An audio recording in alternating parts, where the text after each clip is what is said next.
Deus responde às nossas orações. E aquele que sonda os corações sabe qual é a mente do Espírito, porque segundo a vontade de Deus é que intercede pelos santos. Romanos 8, 27. Jamais devemos duvidar de que toda oração é respondida por Deus. Convencionou-se dizer que são 3 as respostas possíveis. Sim, quando recebemos integralmente aquilo que pedimos; não, quando simplesmente nos são negadas as nossas pretensões; e espere, pois ainda não é o momento. Certamente, há variantes disso, como, por exemplo, recebermos apenas em parte o que pedimos, ou quando o Senhor nos dá em parcelas o que lhe foi suplicado. No entanto, devemos entender que toda oração é respondida positivamente, pois é a vontade de Deus que está se concretizando, e ela é sempre o melhor para nós. Compreendemos então que a resposta é positiva não porque o Senhor sempre me dará o que peço, mas porque sempre me dará o melhor. É certo que podemos identificar sérios problemas quanto ao entendimento do que é uma oração, a ponto de percebermos irmãos tendo ansiedade ainda mais agravada quando oram. A oração deveria ser o antídoto da ansiedade, a afirmação à nossa alma de que Deus cuida de nós e que sempre sabe o que faz. Quando a oração aguça ainda mais a ansiedade, comprova a falta de compreensão do que é orar. A expectativa exagerada de que Deus realmente fará o que peço. Mas como posso ter esse pressentimento se não sei qual é a vontade de Deus? Toda angústia mostra claramente que o que está em pauta é a vontade humana.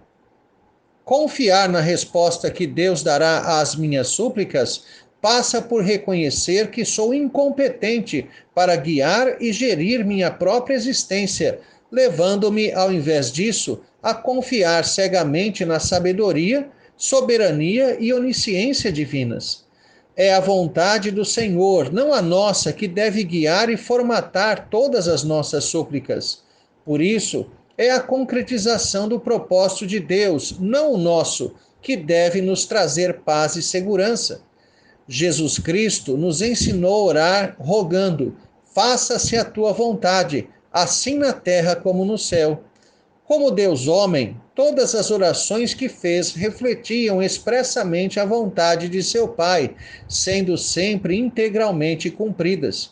Mesmo quando suplicou: meu Pai, se possível, passa de mim esse cálice, imediatamente emendou: todavia não seja como eu quero, e sim como tu queres. Mateus 26, 39.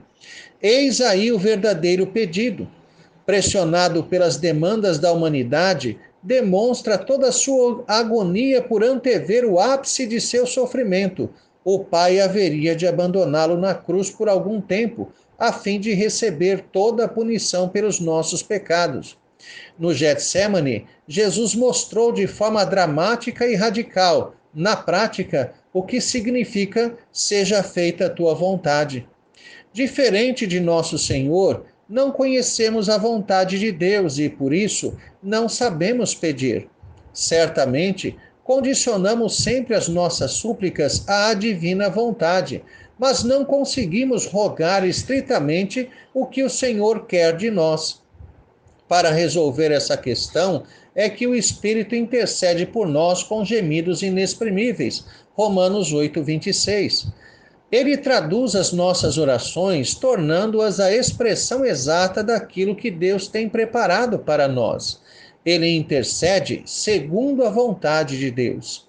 Talvez o exemplo mais intenso disso seja o que fala um estudioso das Escrituras ao comentar esse texto.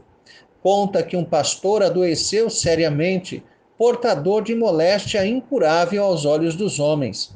As igrejas se puseram a orar especificamente pela causa. Os crentes pediam a sua cura. No entanto, o pastor faleceu.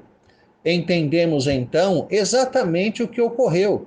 Enquanto as igrejas oravam suplicando a cura, o Espírito traduzia esses pedidos da seguinte forma: leva-o, pois é chegada a sua hora. Ele intercede por nós segundo a vontade de Deus, adaptando tudo o que pedimos àquilo que o Senhor já tem determinado para a nossa vida.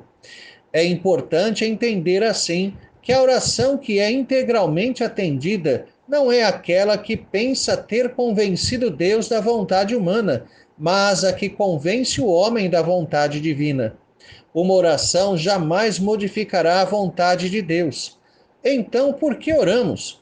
A oração serve para nos modelar à vontade do Senhor e renovar a nossa confiança em seus propósitos, em total dependência e subserviência. Esse é o único meio de sermos esvaziados das ansiedades e angústias, a entrega total da vida e dos acontecimentos, esperando tranquila e pacificamente naquilo que já está determinado pelo Senhor. A verdadeira oração remove a agonia, não por acreditarmos que Deus vai fazer exatamente aquilo que pedimos, mas porque nos esvazia de nossas pretensões, lembrando-nos que é a vontade dele que sempre se concretizará. Feliz aquele que verdadeiramente buscar a verdadeira oração, negando a si mesmo e todas as suas humanas pretensões. Isso não deve ser algo negativo para o verdadeiro cristão. Este sabe quem é Deus e o objetivo dos seus propósitos. É a sequência do verso epigrafado. Sabemos que todas as coisas cooperam para o bem daqueles que amam a Deus, daqueles que são chamados segundo o seu propósito. Verso 28. Não devemos temer a vontade de Deus. Agir assim é desconfiar do tão grande amor do Senhor. Devemos ver na vontade de Deus sempre a expressão de sua bondade, ainda que seja a tragédia, a dor ou a dificuldade. Em tudo isso, Ele estará conosco, conduzindo-nos mesmo pelo vale da sombra da morte. Creia, confie e descanse no único Deus verdadeiro e em sua vontade. Tenha um excelente dia na presença do Senhor. Reverendo Jair de Almeida Júnior.